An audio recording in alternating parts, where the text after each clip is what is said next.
spanning the globe to bring you the constant variety of sport, the thrill of victory, and the agony of defeat.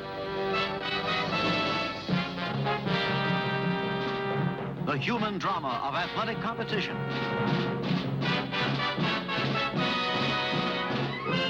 This is ABC's Wide World of Sports.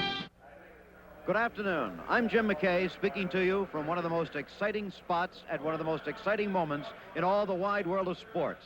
Behind me, the cars are being wheeled onto the track for the start of the 51st running of the Indianapolis 500-mile Classic. The great Americans are here. Mario Andretti is on the pole. He averaged more than 168 miles an hour in qualification. And then there's Dan Gurney and Gordon Johncock alongside him. There's a great turbine car that you're going to be seeing in just a moment or two here. This is not a one-day story, however. The story of Indy started here more than a month ago. That was on April 29th, the first day of practice. More than 90 cars had indicated their desire to run in the race, and only 33 could. Cale Yarborough and George Snyder staged a little race of their own for the honor of being the first car on the track.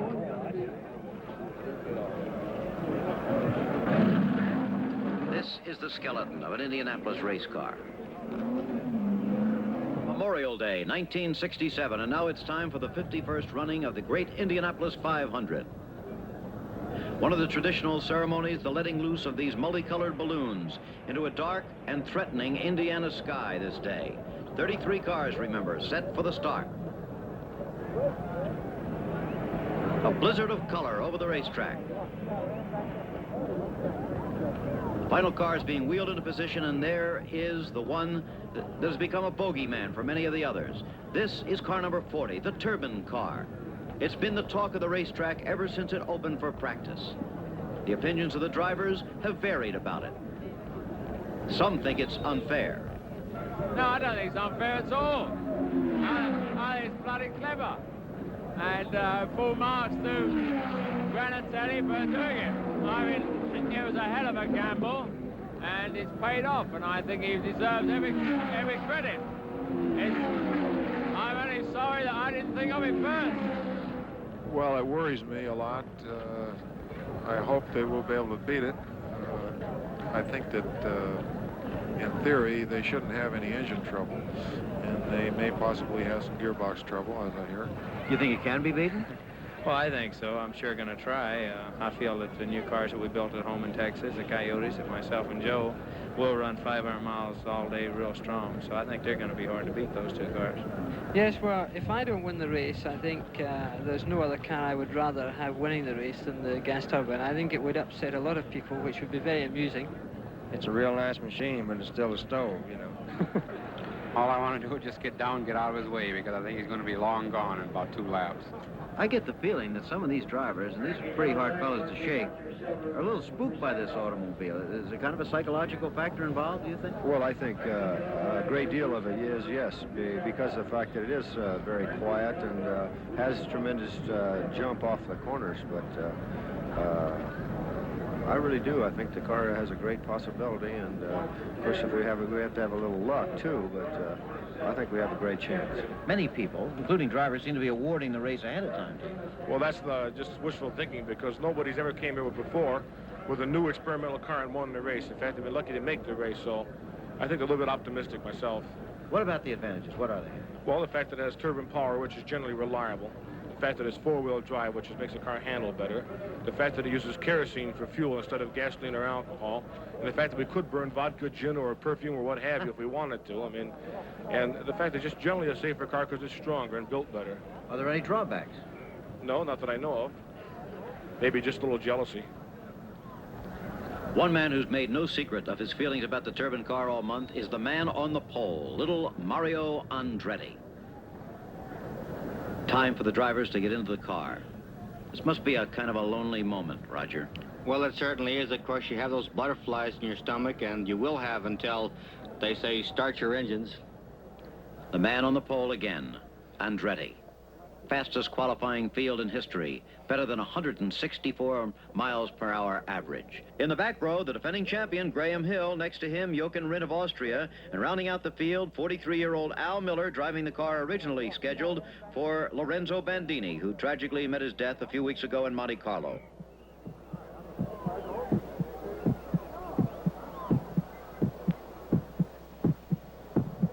Just moments now.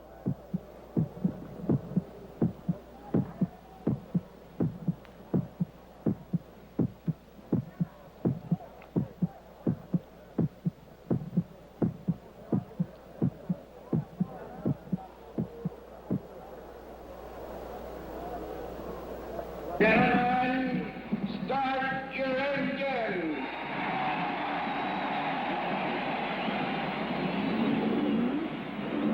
The field moving off now. The mechanics off the track. Falling in line behind the pace car. Soon this race will be underway, but that's Graham Hill. The defending champion did not get started. His engine is still cold. It's dead. He is not moving. He'll have to get his car out of there if he can't get started very soon. He still has a chance to rejoin this field, however. That car trailing smoke is the one driven by rookie Wally Dallenbach. And in this field, we might mention, the first row, remember, is Andretti, Gurney, and John Cock. The second row, A.J. Foyt, Joe Leonard, and Parnelli Jones. And there's Hill's car being taken off the track now. Third row, Lloyd Ruby, Bobby Unser, and his brother Al Unser. The fourth row is George Snyder, Jimmy McElreath, and Bobby Grimm. Fifth row is Art Pollard, the fastest rookie, with Mel Kenyon and Wally Dallenbach. And there goes Hill. He's got it started, Roger, out on the track. Way back in the sixth row is Jimmy Clark. And quickly, the other cars in the race, Johnny Rutherford, Cale Yarborough, Larry Dixon, Roger McCluskey, Carl Williams, Dennis Holm, Bud Tinglestad, Leroy Yarborough, Chuck Hulse, Bob Veit, Jackie Stewart, Jerry Grant, and in the last row, Graham Hill, Jochen Rindt, and Al Miller. The pace car being driven by Maury Rose, a three-time Indianapolis champion. And there shouldn't be any controversy about the pace car and the way it gets this race started this year with Maury at the wheel. Well, it certainly won't. They complained about a slow start last year, and at the rate Mario is accelerating right now, they're going to have a very fast start. Sure are, and there it is. Mario Andretti taking the lead as the green flag falls. Moving into that famous first turn at Indianapolis. Mario Andretti, that's John Cock, pulling into second place, and there is Parnelli Jones passing Gurney already, taking third, and now trying to take second away from John Cock. And there's the effect of that four-wheel drive, moving clear out of the groove to pass automobiles. As he goes across the short straightaway, he's in second spot and right in behind Mario. Immediately, he chases after Mario Andretti, and he gets by him. The turbine car has got the lead just that quickly. And the rest of the field coming out onto the back straightaway. Down into turn 3, and as you can see, Parnelli does have a fairly comfortable lead, not too far away yet. The rest of the field all underway. Graham Hill did make it, remember, in time for the start. Look at that jockeying for position. Well, of course, there are many faster cars in the back, and they're trying to find a place to pass those slower cars up front. I can't ever remember, as a matter of fact, so many good cars being so far back in the field. And here comes Graham Hill. It appears as though he's still having some problems with his car.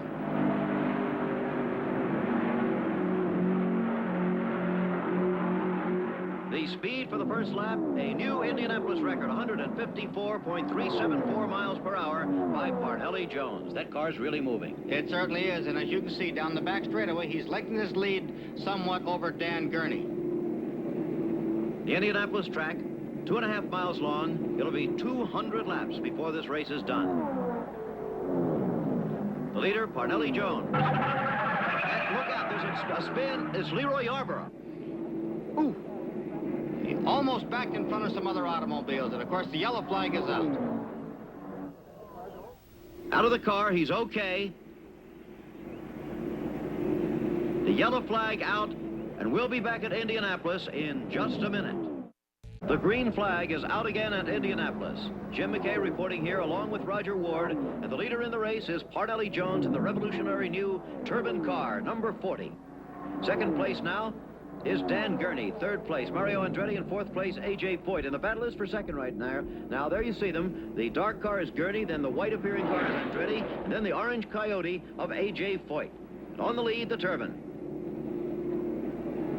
And you see he's beginning to stretch it out just a little bit over those others. Now, on the right, that's Lloyd Ruby already in the pits, and his engine is stopped. Looks like real trouble.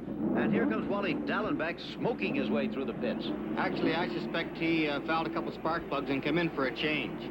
But as you can see, Pernelli has lengthened his lead considerably. He sure has, and again, we can see that jockeying for position, Roger. Well, there's still quite a few cars trying to move up through traffic. There's the quiet whoosh of the turbine again. The relationship of the rest of the field beginning to string out quite a bit. Single file through these turns, right, Roger? Yes, you have to go single file through the turns. The groove is actually one car width wide. You might be two abreast going in or coming out, but in the middle of the turn, you'd be single file. There you see them doing. Long way to go before this crowd of 300,000, and the sky's really threatening right now. That's Andretti, I think. Yep. Yes, he's making a pit stop, and certainly this is too early to be scheduled. He must have some kind of problem with his automobile. Mario Andretti, the young man sitting on the pole in this race, then is in for a most unscheduled pit stop. And for the second time in 2 years, he's in the pits with trouble very early. Talking to Chief Mechanic Clint Bronner there, giving him an idea where the problem is. A look from overhead at the turbine as it stretches that lead. We might explain, I think, Roger, that this turbine is not a jet in the sense that an airplane's a jet. There's Mario going out. No, that particular engine is a reciprocating engine. It does have a drive shaft that drives the wheels. And already it is lapping a slower car, Wally Dallenbach, as a matter of fact.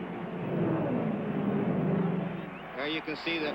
Oh, there's Mario back in the pits again. Part of that trouble is very serious. So the man who won the pole position in the pits for the second time in just a couple of laps, the trouble obviously serious. He could be out of this race as the turbine whooshes by again. The grandstand at the Indianapolis Speedway has suddenly become a forest of colorful umbrellas because it's raining. Raining hard, and you saw the red flag being waved. That means that the 51st Indianapolis 500 is going to be stopped. For one of the very rare times in the history of Indy, the field will be brought around one more time and then actually and literally stopped and lined up in single file. There's Mario Andretti, who appeared to be out of the race, but now may not be, right, Roger? Well, actually, Jim, if the race were stopped long enough, they could get this automobile repaired, and Mario could get back in this race. That wasn't true a year ago, but it is now. No, they've had a new rule change, and this could help his situation. If he's several laps behind, but of course, he's a man who wants to race. That, of course, is because his car is still in the pits. Lloyd Ruby, on the other hand, who went out just a couple of minutes ago, has already had his car pushed into the garage, and that means he can't come back, doesn't it? That's right. You have to keep your car on what is called the race course, and the pit area, of course, is the race course. There is the leader in the race, the turbine car driven by Parnelli Jones, coming to a stop after just 18 laps. This car has certainly proved itself already, and gee, that rain is coming down hard now. And there's the rest of the field lining up behind Pernelli, all the cars stopping. Now, when they restart, whenever that may be, they will be lined up in single file in the order they were going on the track. That might mean, for example, that a lapped car would start out right behind Parnelli. That's right, and there's Wally Dallenbach, still having a little problem with smoke.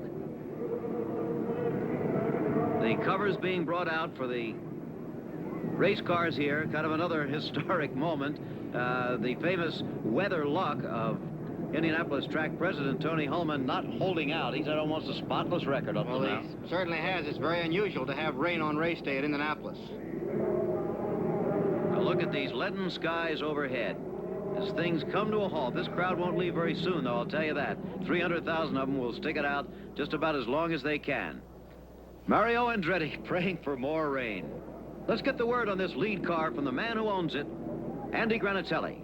Andy, you seem not only determined to win the Indianapolis 500, but you seem determined to do it with something radically different. For example, this beautiful machine you brought this year. Yes, it is a different machine, Jim. It's entirely different than any car that's ever been brought here before. The car is four-wheel drive, and it has a turbine engine on its side, and the driver's just on the right side. The frame is smack down the center, and it's 30 times stronger than any other car here. Is that right, the actual frame of the car, huh? Yes, it's a wishbone type frame, and the fuel just right in the middle of the car. It's different than anything that's ever been here before. It's the safest race car ever built. The overall width of the car is 3 inches narrower than other cars here. It just appears to be wider. Because the car is shorter, and it's completely new. Everything's new. This is a Turn to Indianapolis. It's the morning after Memorial Day, and for the first time in its history, the Indianapolis 500 will be run on 2 separate days. The weather is good as the cars are wheeled out again.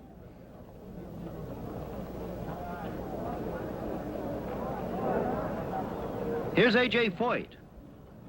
A.J., it looked like you went right after Mario yesterday, and you got him, but that turbin's a little out in front. Yes, it is. My car's working real good. I wasn't pushing too hard yesterday. I did want the race to get underway for a while.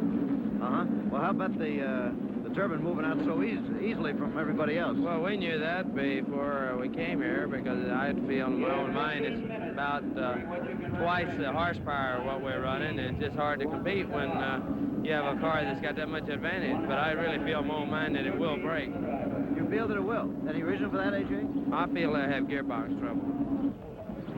Parnelli, A.J. says he thinks you're going to have gearbox trouble. Well, I'm sure that they're all certainly hoping I have some kind of trouble. However, I know last night they let the fellas change their fuels, and they all put in more nitro, so they ought to be running a little bit better today. Thank you, Parnelli. Thank you. Well, everything is conjecture at this point, but in just a couple of minutes we'll find out, and Parnelli sure looks confident. So does Andy Granatelli, the owner of that car, as Parnelli gets ready to get into it. This is Jackie Stewart's car, and he's been doing very well. He's moved up a lot of places, has young Jackie from Scotland, who almost won this race just a year ago. And there again is a look at this team. Here are the standings, by the way. On the restart, Jones is first, remember. Dan Gurney is second. Third is A.J. Foyt. Fourth is Foyt's teammate, Joe Leonard. Fifth place is Al Unser. And in sixth place, the surprising rookie, Art Pollard. A good look at the turbine car now. See the driver on the right, engine on the left, and kind of a spine down the middle. The Granatelli brothers gathered around, and Andy could hardly contain himself. He's having such a good time. Well, Jim, they look very confident. Parnelli looks as though he's very relaxed and confident. I think perhaps they feel all they have to do is run those other laps and take the checkered flag for a win. Gee, that sure is the face of the calmest man in the starting line, isn't it? Well, their car performed so well yesterday, I think they feel extremely confident. Okay, and now we're just about ready to go. A final word from Parnelli Jones to Andy Granatelli, and a flick of the ash from the cigarette. Looks like he's relaxing in his easy chair for the rest of the day. And now the business gets just a little bit more serious. Moving out behind that pace car. Once again, they will start, as we said, in single file. However, the cars immediately behind Parnelli will not be the cars in second and third places. They will be cars that already have been lapped, but were physically right behind him in the race. That's right. Actually, I think we probably should mention that some of these men have made great moves through this field. Roger McCluskey, for example, who started in 22nd position, is now running in 12th.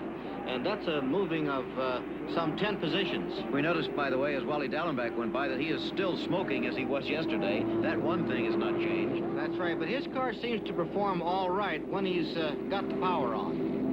Talking about fellows who made good moves, Jackie Stewart started in 29th position in this field. He's now 14th. He has moved past 15 cars. There's Maury Rose off the track again, very fast in the pace car. And there's the start. Parnelli Jones moving out in front as the green flag is waved. Another car that has been doing well has been Jochen Rindt, who started in 32nd place, is now 20th. Jimmy Clark, on the other hand, the former champion here, has not been doing well. Started way back in the middle of the pack at 16th and has dropped 2 places. Well, I think he's experiencing some kind of engine trouble. We'll see if they were able to fix it while the car was in the garage last night. A lot of traffic out there, Jim. And again, as you pointed out yesterday, falling into single file after they get into those turns. It's on the straightaway when the passing is done here at Indianapolis. Yes, and as you can see from the spacing there, Parnelli has moved out to a rather comfortable lead. Dan Gurney has a pretty good lead over A.J. Foyt, and the rest of the field is somewhat further back. I'm rather surprised, Roger, that Dan is sticking much closer to Parnelli than he was yesterday. Well, I think probably his car is working a little bit better. He probably made a couple of chassis changes.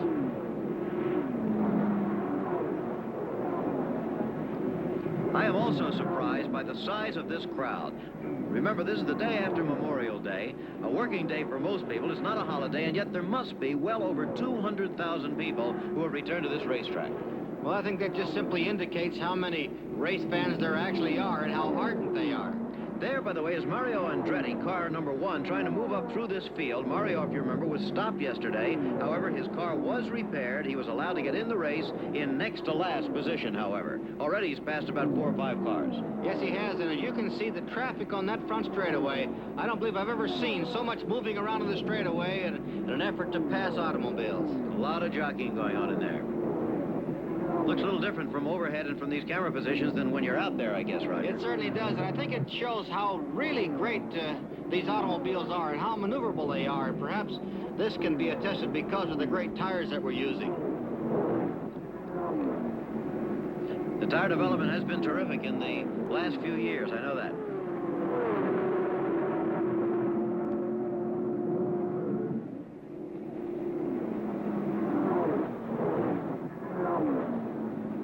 There's Colin Chapman at his accustomed position at that very neat table. However, his cars are not running very neatly today. Both Graham Hill and Jimmy Clark having their problems out on the race course. Well, they certainly are. As a matter of fact, they're not doing well at all. However, they are members of the Andy Granatelli entry here, and the other one is doing very well indeed, thank you. Car number 40, out in front. Certainly is. He's extended his lead rather considerably. Now there goes Gurney, about 4 seconds. And here's AJ. He's about 9 seconds behind. And now where's the rest of the field? Gives you an idea of just how these first 3 cars have begun to dominate this race.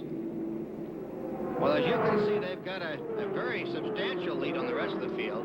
When that pack came through, they were about 22 seconds, the way I had it, behind the lead car, Parnelli Jones. Yes, and that would make them some 14 seconds behind A.J. Foyt. But there is a tremendous battle going on for the 5th, 6th, and 7th places right now. And the way automobile races go, you never know how it's going to end up by the end of the afternoon. That's why it struck me so many times. You never see a race driver give up, Roger, in a race, no matter if he falls a number of pit stops and 10, 11 laps behind. They'll still keep going to the finish, right? They certainly will. As a matter of fact, if you'll think about it for a moment, Mario Andretti, who's moving through this field very precisely and very rapidly, is actually 6 laps behind the lead, and yet he wants to be out there, he wants to compete, and is driving as though he were battling for the lead. Boy, he sure is. That's no exaggeration at all, the way Mario's going. There he goes. He's passed about 7, 8 cars now. Yes, and he's in pretty heavy traffic right now. That was Graham Hill, and he's falling further and further behind. I expect he has some rather serious problems. No problems with the turbine, meanwhile. And here's Graham coming into the pits right now. The man who won Indianapolis in a big surprise. And there's Jimmy last year. Clark, who's also experiencing trouble out there. His car's smoking very badly, Jim. Graham Hill out of the car. Looks like that's the end of the afternoon. There's the car being pushed away, Roger. Yeah, that would indicate that they're through for today. So Colin Chapman, who came here just a few years ago and really revolutionized things at Indy with the rear-engine car and with Jimmy Clark winning it, with Graham Hill winning last year, has fallen on hard times in the year 1967, because here's Jimmy. Yes, and with Hill out and now Jimmy pulling into the pits, and judging from the smoke that was trailing his automobile, he is probably out too. That does not change the leaders, remember. It's still Jones and Gurney and Foyt. And there is Jimmy out of his car. Both of the famous Grand Prix drivers from England have and had there's it for the Jochen afternoon. Rindt. Jim, I hate to interrupt you, but Jochen Rindt is having some problems with his car, too. Let's have a word with Graham. What happened? I'm afraid the engine trouble that we had yesterday, we weren't able to fix, and in fact, it was a lot worse today than it was yesterday. And eventually a piston blew, and so we had to chuck it in. And I think the same time to Jimmy Clark.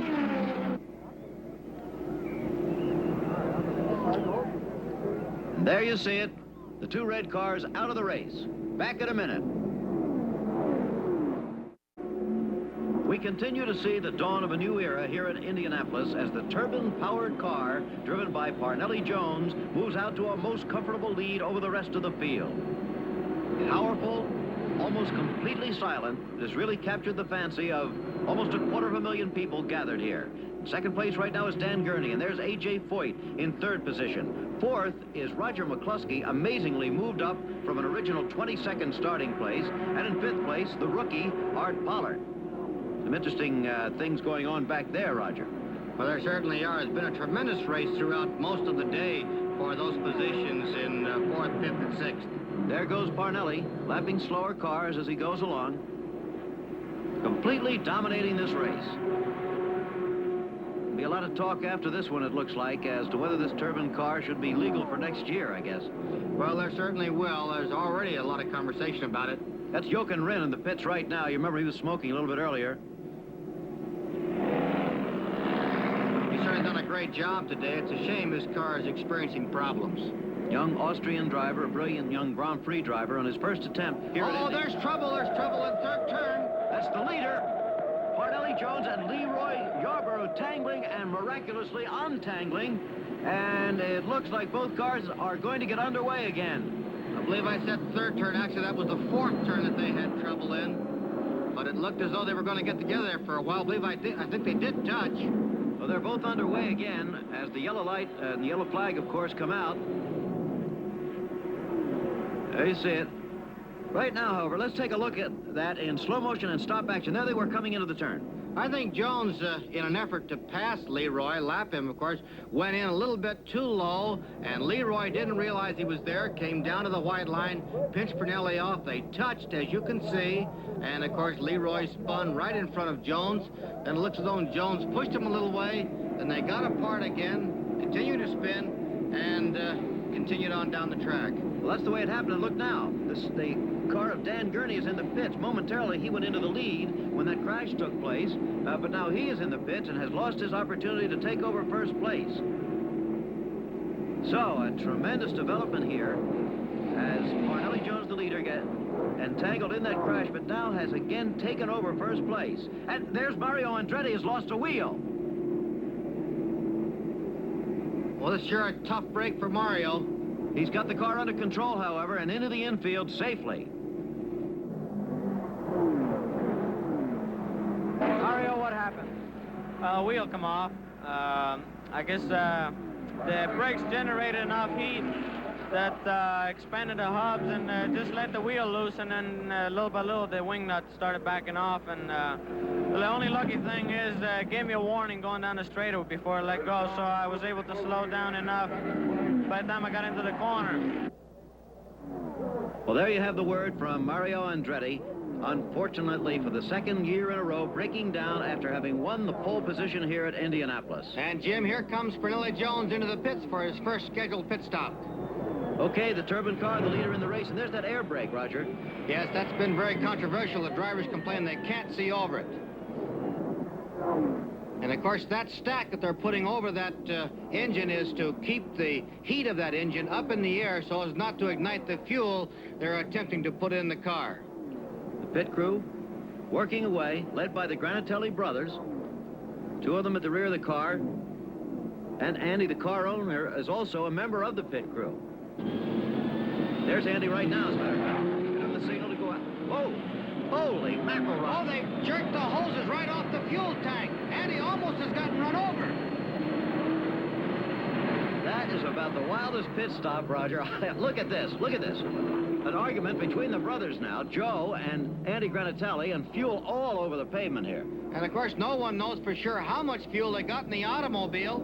This could perhaps eliminate Parnelli as a threat here. At least he may have to make another pit stop. We don't know how much fuel he got. Or if anything might have been broken. Could something have been broken in that sort of a thing? Well, yes, it could. If those hoses were not disconnected, he could have damaged perhaps the refueling nozzles that are a part of the automobile. Okay, so that's two incidents so far for the lead car. That accident he had with Leroy Yarborough, and now those hoses literally being yanked out of the gas tanks.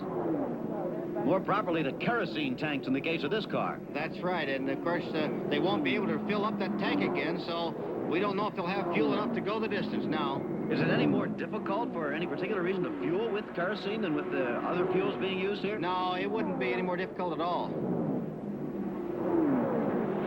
Chris Economaki rookie is down in the pits right now. I think he's with Joe Granatelli. Well, let's go down to Chris. What happened on that last pit stop with the fuel line, Joe? I don't know what happened. All I know is the car started moving forward. I assume that the brakes come off for a second or something. I have no idea what happened. Will it affect your ability to refuel efficiently at the next stop? Nothing affects our ability to do anything. We do whatever we have to do. If it's impossible, it's just a little bit rougher, that's all. One thing you got to say about those guys, they're full of confidence, Roger. Well, they certainly are, and of course the car is still running very well. Of course, Purnell's in second place now. A.J. Foyt has taken over the lead as a result of that pit stop, but he'll have to be stopping before too long. Oh, look out, spins. That's Art Pollard, the rookie, who's doing so well, headed for that fence, but looks like he's going to be all right. However, he had moved all the way up to 5th place, and that's certainly going to drop him back if he gets started at all. Look at the always efficient crews coming out. Fire engines, trucks, everything. Well, of course, that's one thing we have plenty of at Indianapolis. Lots of protection, lots of fire equipment. I would imagine with this yellow flag that perhaps A.J. Foyt will make his pit stop. Uh-oh, and there is trouble on turn 3. That was Al Unser, I think, hitting Carl Williams. Bob Vike is in that, too. And that was another near thing. Gee, yes, and looks as though all the cars are able to continue, and there is Foyt in the pits. Taking advantage of the yellow flag right now. There's the water being handed out to him on a stick. That's because only a certain number of people are allowed over the pit wall. That's right. You're only allowed 5 people out there. There's McCluskey, excuse me, who has moved all the way from 22nd to 4th place. He's in pitting. Everybody coming in now. Well, there's Al Unser making his pit stop, and of course, this is the right time to make it, because under that yellow flag, you wouldn't lose nearly as much time. There's Dennis Holm. Remember, we saw him win the Grand Prix of Monaco in Wide World of Sports, driving for Smokey Yunick here in the City of Daytona Beach Special. Dennis is driving very steady. It's his kind of race. He certainly is, and you saw the pit crew looking over the tires, and there goes A.J. back on the racetrack. However, Carnelli Jones has retaken the lead, and there's the car of Carl Williams. They're going to take the nose right off that, looks like, Roger. Well, during the month of May, they give these cars a lot of loving care, but they're not giving that one too much loving care right now. Getting the job done, however. They don't want that thing dragging on the pavement. Is that going to affect the aerodynamics of that car in a significant way? No, actually, the important thing is to get plenty of air to the radiator. So the race continues here as we come to you in color. The Indianapolis 500. Carnelli Jones, the leader once again in that turbine-powered car. We'll be back in just a minute. We return to Indianapolis. Jim McKay reporting along with two-time Indianapolis champion Roger Ward. The leader in the race is that car, number 40, the fabulous turbine machine driven by Parnelli Jones. In second place is A.J. Foyt. And look out, that's Wally Dallenbach against the pit wall. Looks as though he must have hit it 4 or 5 times as he came down the straightaway there. And where's that right rear wheel? Doesn't seem to be in the way of any of the cars as they move through here. The yellow flag. Oh, there's the wheel just outside the pit wall. And they get it back inside. Of course, that car is parked in a rather precarious place at the moment. And as we said, the yellow flag out, the car's going more slowly. But look out, that's Cale Yarborough, and he's spun. And this presents a rather dangerous situation because the drivers tend to relax a little bit on the yellow flag, and they certainly aren't expecting a car right in the middle of the groove. And there goes Cale right up the fence. I don't blame him. I'd want to be out of that car myself. Oh, and there are some cars spinning. This is Leroy Yarborough, no relation, and Lloyd Ruby up against the fence. Again, both drivers seem uninjured. Tremendous luck in this race with all the crashes and spins that have been going on today. And, of course, that's what I predicted could happen. That's right, Roger, and I think it's going to take a little while before that yellow flag is going to be lowered and the green flag waved again. Crashes and spins and a fantastically exciting Indianapolis 500. The Indianapolis 500 continues under near-perfect weather conditions. The car's going into the 130th lap. When they finish that lap, they will have gone 325 of the 500 miles. And the leader is still Parnelli Jones as they flash across that 1 yard of brick that recalls the days when this was, in fact, the brickyard, as they called it. In second place is A.J. Foyt. And in third place, with 1 lap behind now, is Jackie Stewart. Matter of fact, at the moment, Jackie's been trying to unlap himself on A.J. Foyt, and that's been quite a duel going on here. Well, it certainly has been a duel all day long. He's driven a tremendous race to come from so far back. He sure has. And here is the pit of Parnelli Jones as he comes in for his second pit stop of the day, and in all probability, his final one. Yes, if everything goes well, this would be his last pit stop. They seem to have gotten plenty of fuel in on that first kind of difficult and unorganized pit stop they had. Yes, they have, and it looks as though they're pretty well organized this time, and perhaps taking a little more time. A.J. Foyt, of course, takes the lead on this pit stop, and that's Jackie Stewart still trying to unlap himself, get on the same lap with the leaders. And there goes Parnelli back to the races again. 28 seconds, a real fast stop, and we'll be back in a minute.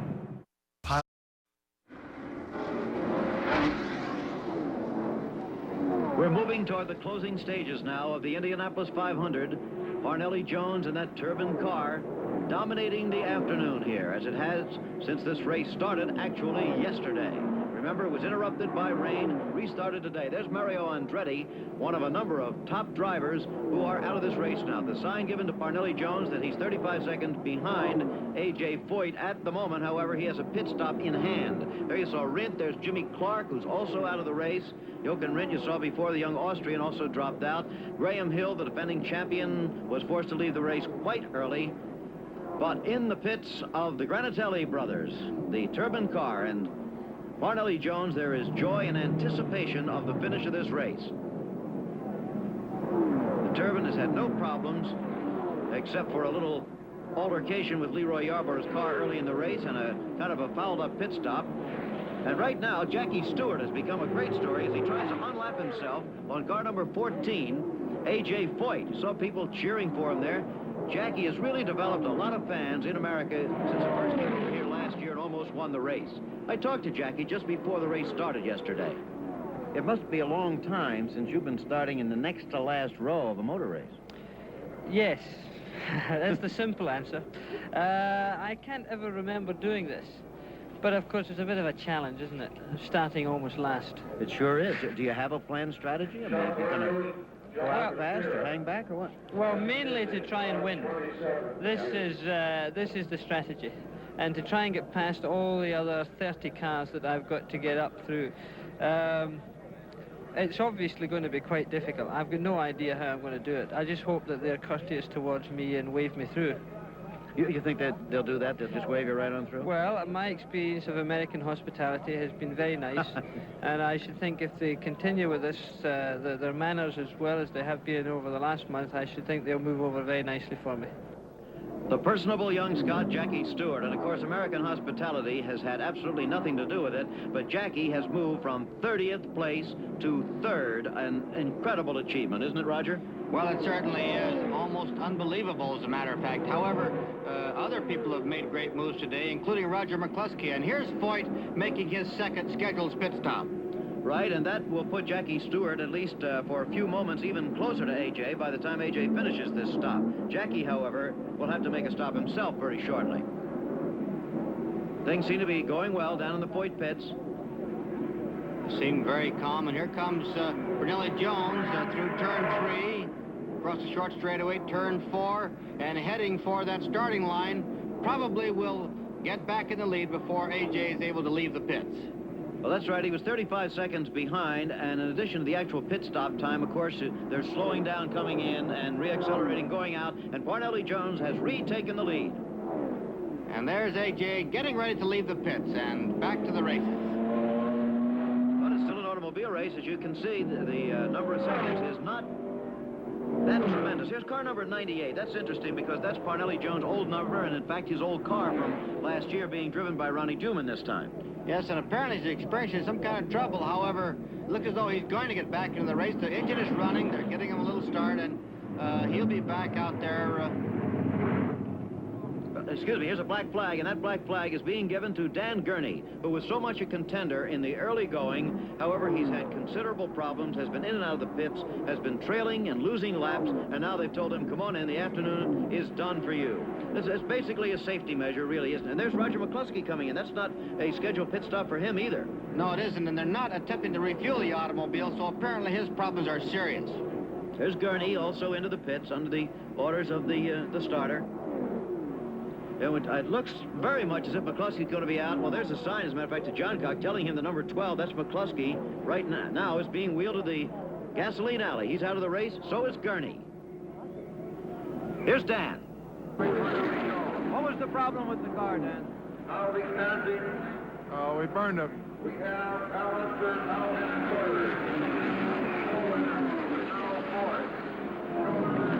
had a jammed fuel valve, which I couldn't switch over to use the fuel. We used the fuel on the right side of the guy first.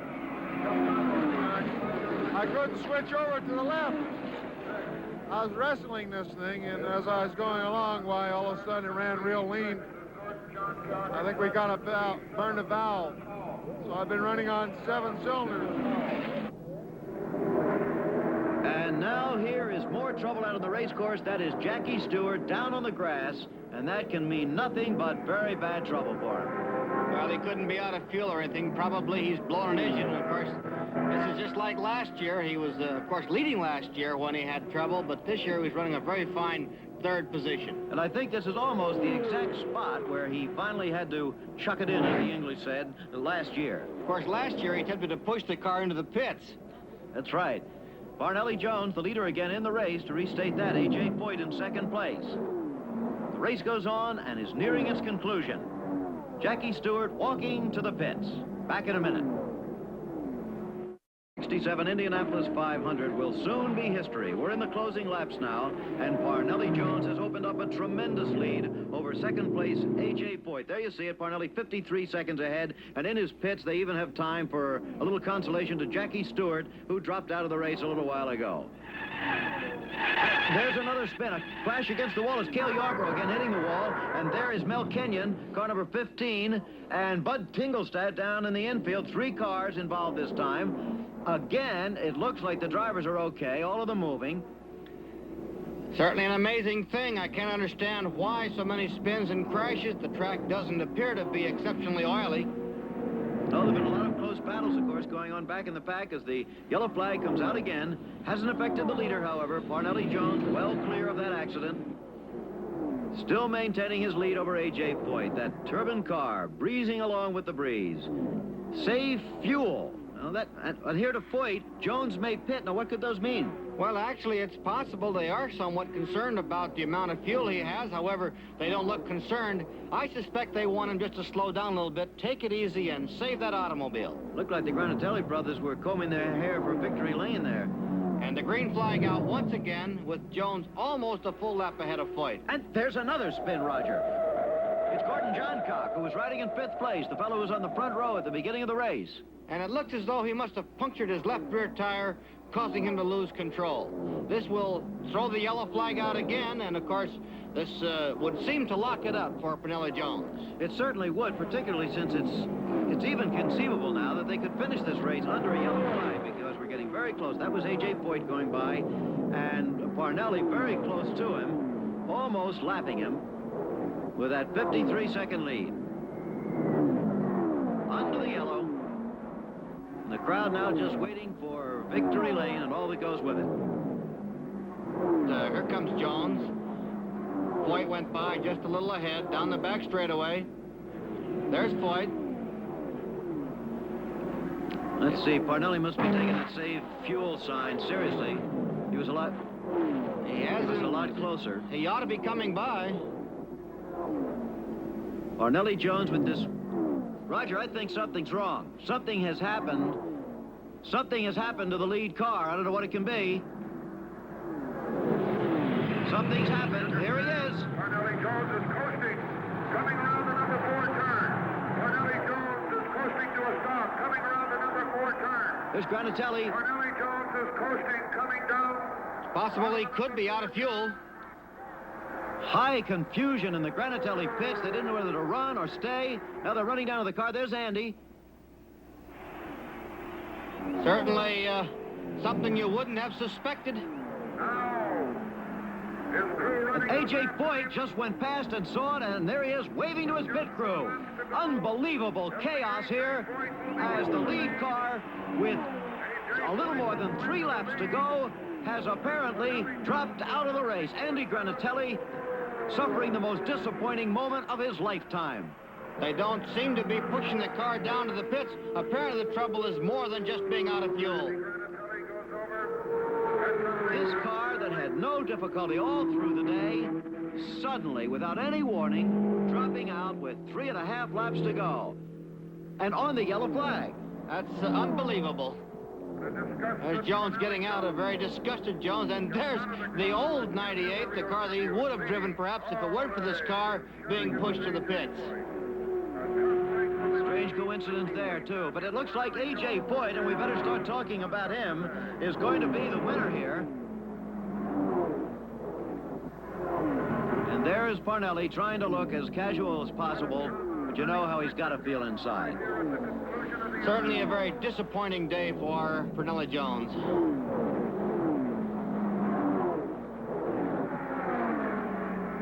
The white flag for A.J. Foyt. He had 2 laps to go before, but now all he has to do is negotiate each of these 4 turns one more time, and it's all over. A.J. Foyt will win his 3rd Indianapolis 500, a great comeback after last year's disappointing season for him. Well, he drove a great race. He just stayed in there all day long, grit his teeth, and there's an accident in the front straightaway. There's 2, 3, 4 cars. Where's Foyt? I don't know whether he can get through or not. There's another car hitting the wall, bouncing back across the straightaway. Foyt's only got a couple hundred yards to go, but where is he? There he is. He's going to get through. A.J. Foyt will win the Indianapolis 500 in an incredible, thrilling finish. If just all those guys are all right, I think they're all out of their cars except the one driver. He is moving and being helped now. A.J. Foyt on a victory lap. And the red flag was dropped as soon as he was given the checkered flag, meaning that nobody else technically finishes the race except him, except, of course, there will be placings. You saw Joe Leonard in number 4. He'll finish 3rd in the other car owned by A.J. Foyt. The trophy being moved down to victory lane as A.J. Foyt comes in there for the 3rd time in his racing career. I'm not sure that he can even believe this yet, Roger. What a fantastic finish. Of course, there's Tony Holman in victory lane as A.J. rolls in. He knows where to go. He's been there before. The wreath of carnations that had been waiting for Parnelli Jones up until just a couple of minutes ago, now on A.J. Foyt. A very happy A.J. Foyt.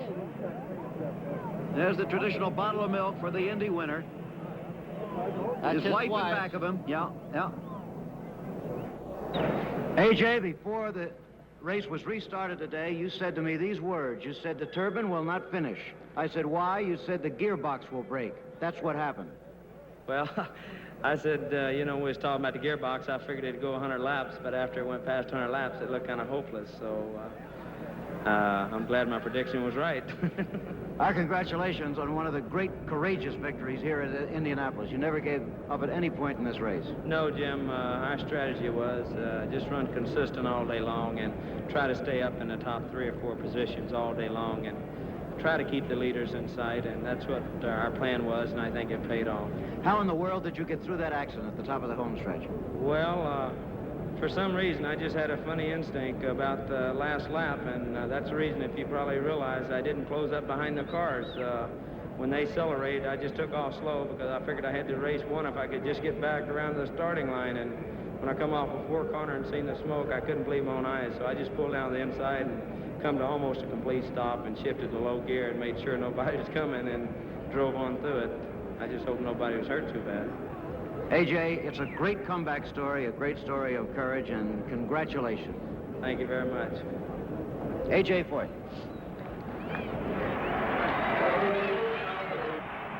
And the word on the accident, by the way, is that nobody was hurt.